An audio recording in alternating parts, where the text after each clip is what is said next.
এটা অত্যন্ত গুৰুত্বপূৰ্ণ খবৰ দিব বিচাৰিছো হঠাৎ ৰাজ্যৰ আকাশত দেখিবলৈ পোৱা গ'ল এটা বিৰল দৃশ্য এইদৰে সূৰ্যৰ চৌদিশে এটা আৱৰণ দেখিবলৈ পোৱা গৈছে বিশেষকৈ নামনি অসমৰ কেইবাটাও প্ৰান্তত এই আৱৰণটো দেখিবলৈ পোৱা গৈছে সূৰ্যৰ চৌদিশে এটা আৱৰণ আজিৰ দিনটোত দেখিবলৈ পোৱা গ'ল ৰাজ্যৰ কেইবাটাও প্ৰান্তত ইয়াক লৈ ইতিমধ্যে ৰাজ্যৰ মাজত উৎকণ্ঠা বিৰাজ কৰা পৰিলক্ষিত হৈছে প্ৰথমে আমি দৃশ্যাংকন দেখুৱাব বিচাৰিছো আপোনাৰ অঞ্চলতো এনে ধৰণৰ দৃশ্য দেখিবলৈ পাইছিল নেকি আজি পুৱাৰ ভাগত বা এনে ধৰণৰ দৃশ্য আপুনি দেখিবলৈ পাইছে নেকি আজি দিনৰ ভাগত ইয়া নিশ্চিতভাৱে গুৰুত্বপূৰ্ণ কাৰণ ৰাজ্যৰ বিভিন্ন প্ৰান্তত এনে ধৰণৰ দৃশ্য দেখিবলৈ পোৱা গৈছিল আৰু সামাজিক মাধ্যমত এই মুহূৰ্তত এই সমূহ ভিডিঅ' এক প্ৰকাৰ খলকনিৰ সৃষ্টি কৰিছে ভাইৰেল হৈ পৰিছে এই সমূহ বিশেষ ভিডিঅ' আমি দৃশ্যাংকনটো দেখুৱাইছো ভালদৰে চাওক আজি পুৱাৰ ভাগত নামনি অসমৰ কেইবাটাও প্ৰান্তত এনে ধৰণৰ দৃশ্য দেখিবলৈ পোৱা গৈছিল আকাশত দৃশ্যমান হৈছিল এই বিশেষ দৃশ্যটো আৰু সকলোৱে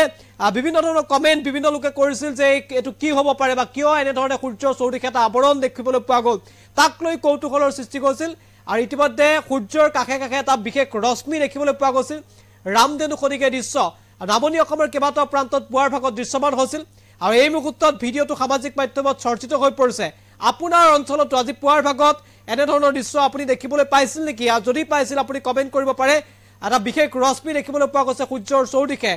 এটা বিৰল দৃশ্য দেখিবলৈ পোৱা গ'ল আৰু বিশেষকৈ নামনি অসমত এই ধৰণৰ দৃশ্য দেখিবলৈ পোৱা গৈছিল আমি এই মুহূৰ্তত গ্ৰাফিক্স প্লেটৰ সহায়ত খবৰটো প্ৰথমতে জনাই ল'ব বিচাৰিছো তাৰ পিছত পুনৰ আমি দৃশ্যাংকন দেখুৱাম এই মুহূৰ্তত আটাইতকৈ গুৰুত্বপূৰ্ণ খবৰ আৰু চৰ্চিত খবৰ সামাজিক মাধ্যমত এই মুহূৰ্তত